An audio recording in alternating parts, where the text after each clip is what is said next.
What's up everybody? Gary from Killer Off-Road Hobbies back here with the YJ. This is going to be part 2 of probably a 4-part series of doing some upgrades on this little 1990 Jeep YJ.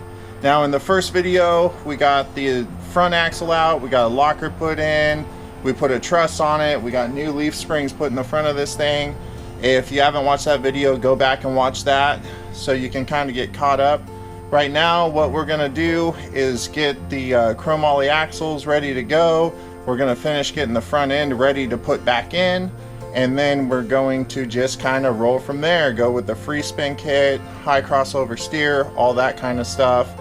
Like I said, this is going to be a 4-part series and this is part 2. Let's get into it. Alrighty, so I ordered a set of Yukon axle shafts, which are very nice, I might add. And they come with these stub shafts, but the free spin kit comes with its own stub shafts. And yes, these are chromoly. It's even stamped on it, 4340. And both kits, the free spin kit and this axle kit, came with U-joints. So I will have a spare set of hardened U-joints. Now what I'm going to do in this video is show you very quickly how to install a U-joint into these axles. So you get these 4 C-rings right here that come with the U-joints, both sets, and then you get your U-joint, and then you've got your 2 axle ends. And pretty much all you're going to really need to do this is a flathead screwdriver and a hammer. So first things first, pull 2 of the caps off. These are similar. It's not like a hybrid where one side's bigger or nothing like that. All you have to do is pull, you know, one side or the other side off, and then you can put the U-joint in the axle here. And then all you got to do is put the cap through the end and then line that up. Make sure it goes in there nice and flush like that. And then I just hold it,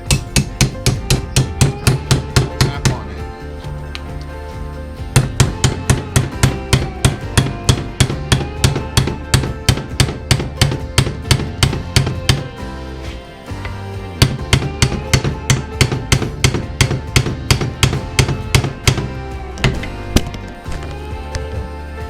Sorry about that, guys. You went for a little tumble there.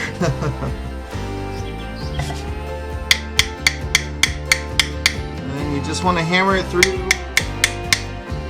far enough to where you can get one of those C's on there.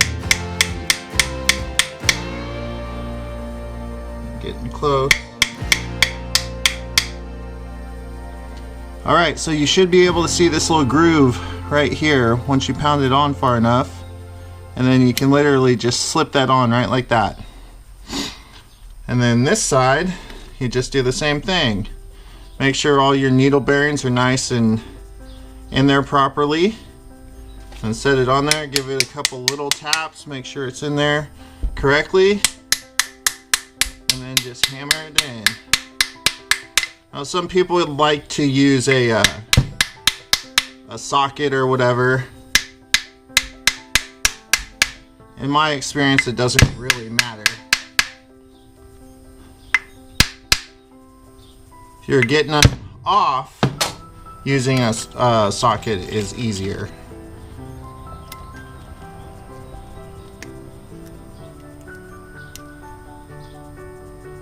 And this one's going to be a little bit tighter than the other one. Give her a couple more pops. Just make sure she's down all the way.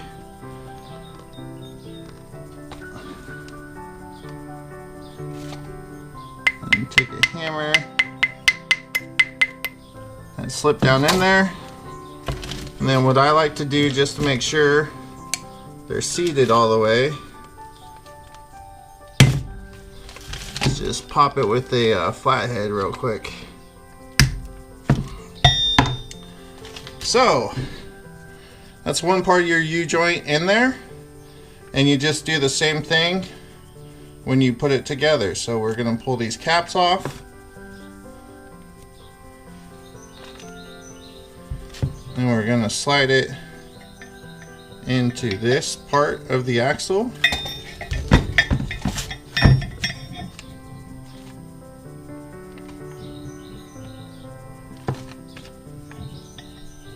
Slide our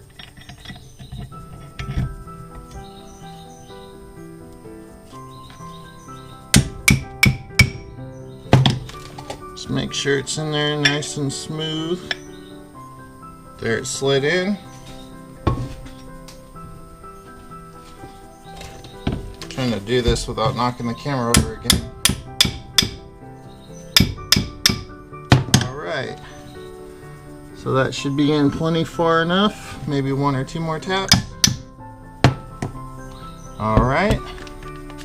Same thing as before. Slide our clip on. And then we'll go to the other side.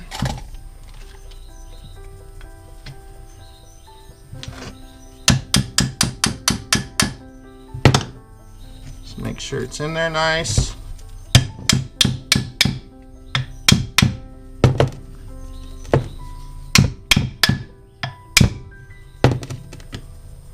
Looks like it's in there deep enough.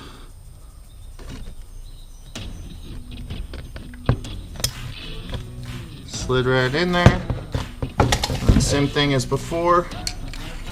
We'll just take our flathead real quick and just make sure those are seated all the way.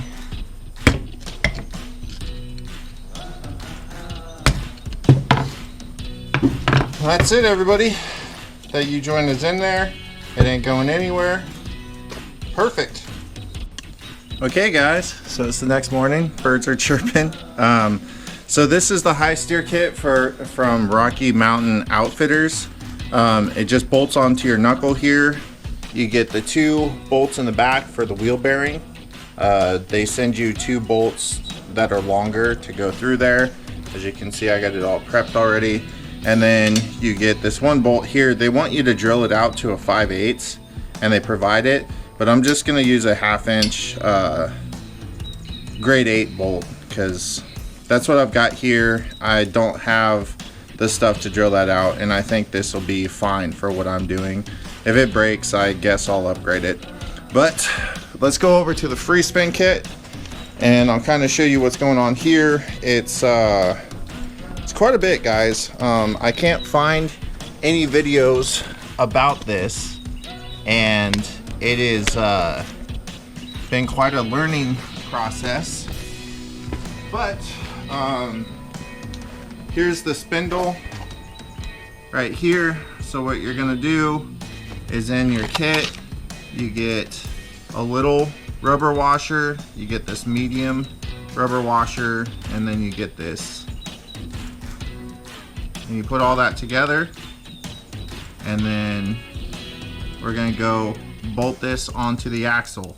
But that's how it goes. All of this stuff comes separately. I pushed this on here. This is your dust shield. So let's go put this on the axle.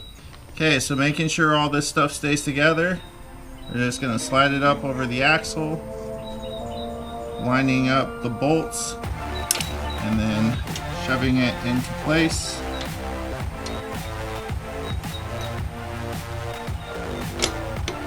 And there, it slipped in most of the way.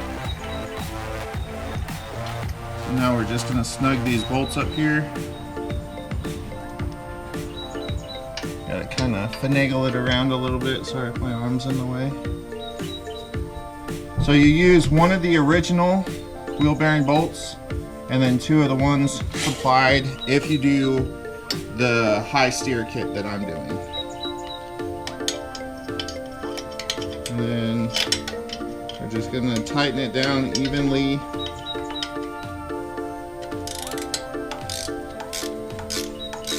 Kind of get it started. And then we're gonna check our seal. Make sure it didn't slide down. That stuff should all just smush together in there. Once you get it snug down. Just be patient, take your time. no rush. Just make sure it goes in there correctly. It's starting to get a little snug. So we'll run this one in. Yeah, I couldn't find a single video on how to install this free spin kit on a Jeep, and the directions from Yukon are absolutely terrible, you guys. So hopefully this is going to help some people, because I'm kind of winging it, just kind of doing what makes sense, because I'm telling you,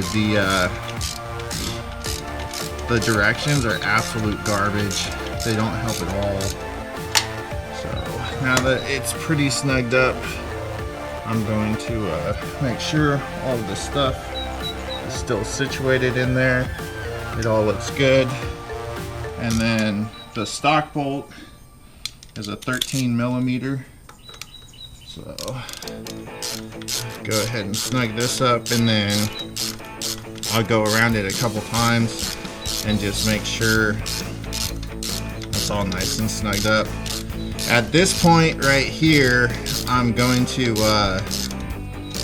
just put the front end back under the Jeep, and then finish doing the free spin kit while it's on the Jeep, because I have to go use a press to press in the lug bolts and press in the bearings and everything. So I'm gonna have to go to my buddy's house, but I'll show you guys how it needs to be done once I get to that point.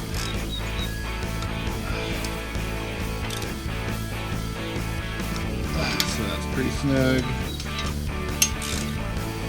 That's pretty snug. I'll get one last one on this one.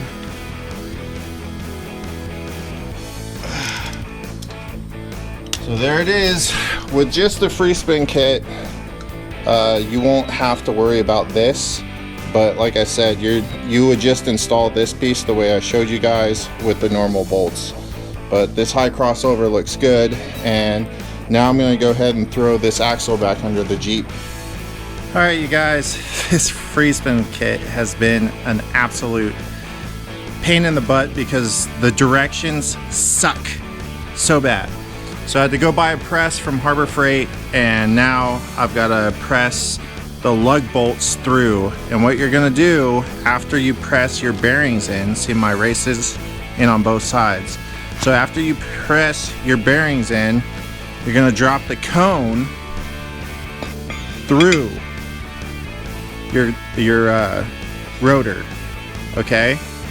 So you're going to drop it through like that, line the holes up, and then you're going to have to press the lug bolts in from the back side. All right, so I'm going to go press those. Pressing them is not fun because the bolt pattern, I'm staying 5 on 4.5. So yeah, it's I'm telling you guys, I've been having to do some janky backyard mechanic stuff, but I'm getting it done. The driver's side is done. Like the calipers on there, I've got my high crossover steering hooked up. It's not adjusted yet, but it's ready. But I'm gonna go press those, and then I'll bring you guys back.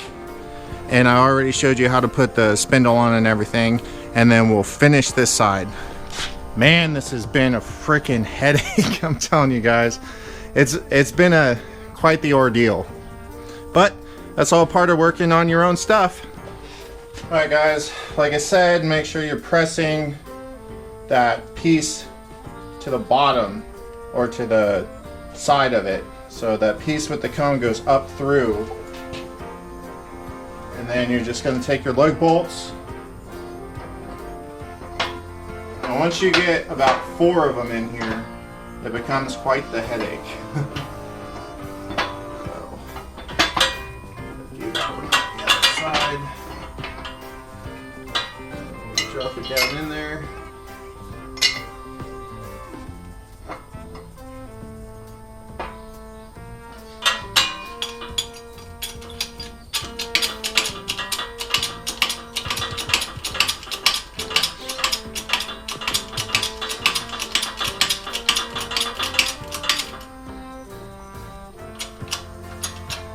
Okay, I'll bring you guys in here real quick. So hopefully you can see that, but you want to be centered up right on top of that lug bolt. And then you're just going to press it down. Just making sure everything's going nice and smooth.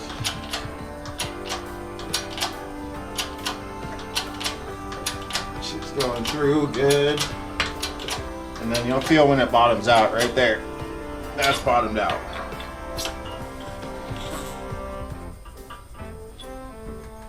So, I'll just show you guys real quick.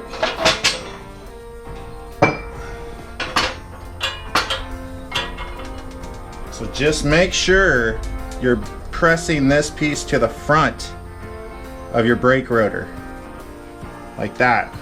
And these last two are going to be difficult. You got to use like 4x4s and jank it all up and all that stuff. So I'm going to get these last two in, and then we'll go put this on the Jeep.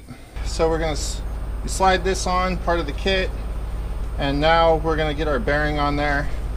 I want the bearing to go on there this way, so we're going to slide it on this way. But before we do that, we're going to pack it with grease.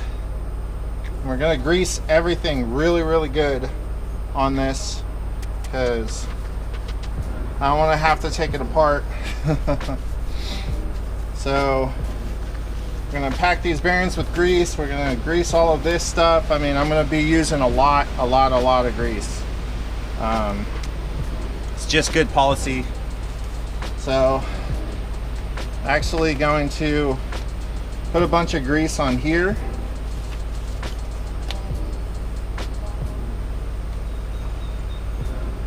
Okay, just get it in there. It's not gonna hurt nothing.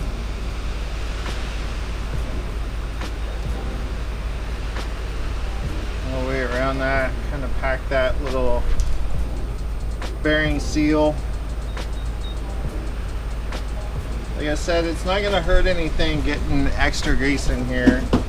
And God, of course, I finally get this going and the wind starts blowing. So I'm just gonna pack the whole thing all the way around with a bunch of grease. Fill it up.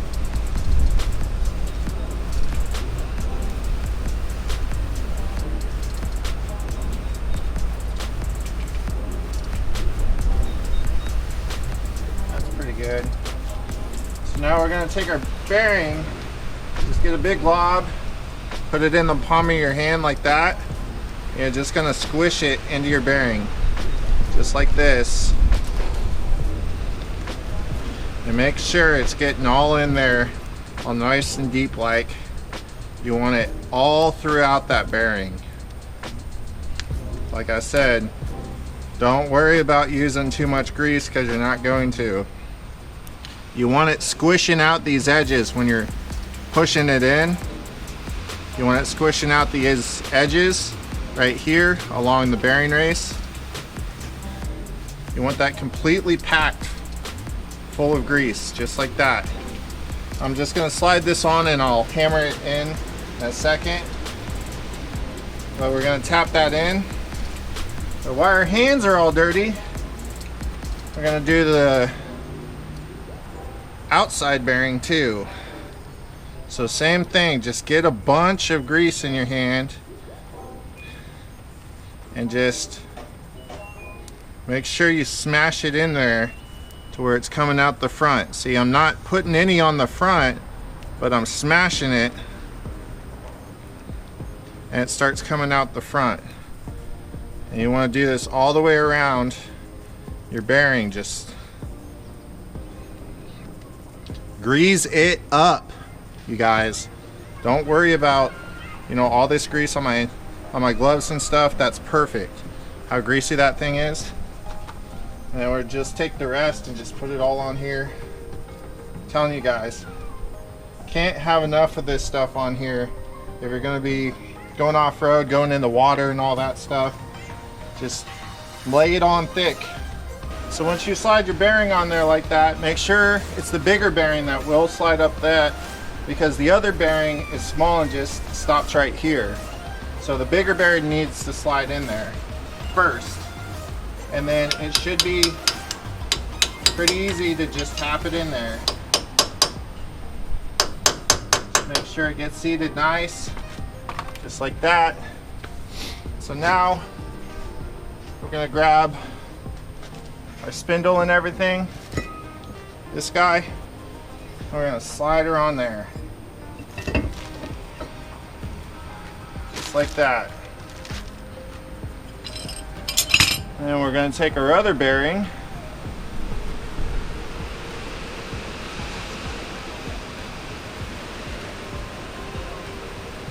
slide it right in, right like that. This one you don't gotta tap in because you're gonna use the rest of the stuff that came with the kit.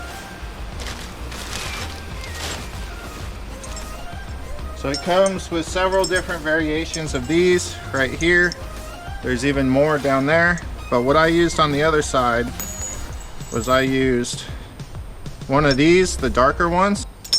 So I used these two and this one. So what you're gonna do, this has a little lock thing on it. Make sure this little nub is pointed towards the outside. So we're gonna slide this on. And it tells you to get a 4-point socket, but this is just wheel bearings. It doesn't have to be tight, guys. Just remember that. It doesn't have to be really, really tight. Just gotta be snug. So what we're gonna do, so we're gonna thread this down as far as we can. I know all this grease and stuff, it's gonna suck to get on your hands, trust me. It's frustrating to me too, but it will save you in the long run. So now I've got this broken flathead. All I'm gonna do,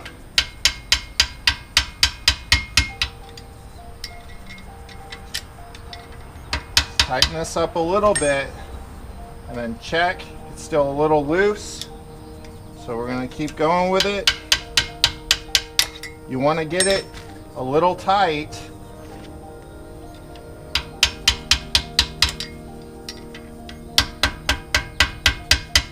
Want to get it a little tight till you feel some decent resistance. Just keep checking it. So we're getting close. All right there. Just a little bit more.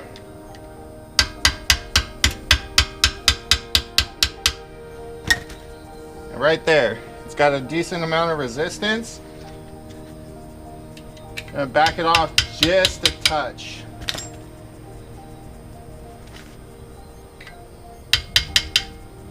Just a touch. Right there is perfect. So now we're going to slide this on. It's got a little key right here. The key is going to go in the groove. And we're going to have to back it off just a little bit. It's better a little bit looser than tight on the wheel bearings. And now we're going to take our skinny one, put it up front, just like we did that one. And then we can actually tighten this one down.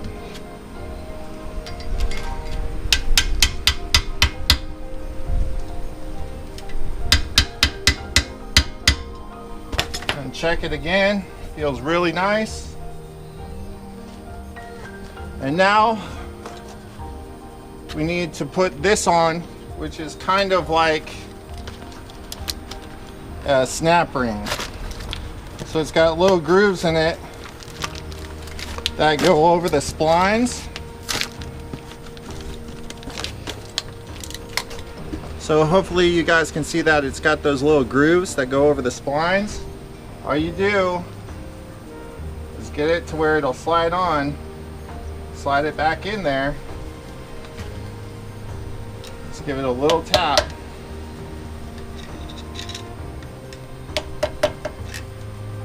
And there it is. sure everything is nice and taut. Everything feels good. And then your hub slides over right like that. And it's on there. That's the free spin kit, guys. Now I can put the caliper back on, put the tire on, and then adjust the steering. Hopefully this helps people, because I'm telling you, the directions that come from Yukon are absolute garbage. And you know, this took me, the other side took me about 6 hours to figure out. So, and I had to go buy a press and stuff. So, you know, make sure you got what it takes to install one of these. But I'm telling you, it's gonna be awesome. And it looks like it shoots the tire out quite a bit. So I think I might have to get wheel spacers for the back after this, because this is way far out now. But I'm gonna button this up, get the caliper put back on. I'm gonna have to squeeze it down. What I do is I use a C-clamp and I squeeze on, I take the outside brake pad off, I squeeze that piston back down and then slap it back on. That way I don't have to take anything off or bleed the brakes or anything like that. So I'm gonna get this done, but you can see it's sitting on its weight now. The springs are nice and flat. It's gonna sit so much lower than it did before, which is exactly what I wanted.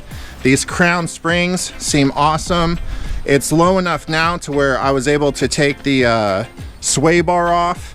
I'm pretty excited to get this thing back up and running. I still gotta do the rear springs, but I'm gonna button this up, get it done, and then we'll come right back. Isn't that a thing of beauty? Well, she's back under there, and now all I gotta do is jack it up and put the tires back on so I can adjust the steering, get it kind of close. I did fill the diff with oil already, as you can see my little spill right there. So I'm not anywhere near done, but I'm gonna get the tires on, I'm gonna adjust the steering, and then once that's done, I'll set it on the ground, and that will most likely be the end of this video. Look at that. Doesn't it look mean? I mean, she's a lot wider now. Definitely a lot wider, and ooh, dead sexy. So I've kind of hit a stall on this. I've got the tires pretty much as straight as I can eyeball it, but unfortunately I've got this huge drop pitman arm because it was so lifted before, so I can't hook up my drag link. But the tie rod's in, it's set. So this is gonna be it. This will be the end of the second video. Thank you all for watching. I really, really, really hope that what I showed you guys helps with this free spin kit, because I couldn't find a single one for Jeeps. So I'm really hoping that helps, but stay tuned. We're gonna keep going on this. I've got armor, I've got rear springs to put in, I've got a bunch of stuff left to do. So that'll be in part 3, and then we'll wrap it up and take it out and see how it does in a part 4. Thank you all for watching. And once again, I'm Gary from Killer Off-Road Hobbies saying see you on the next video. Until then, peace.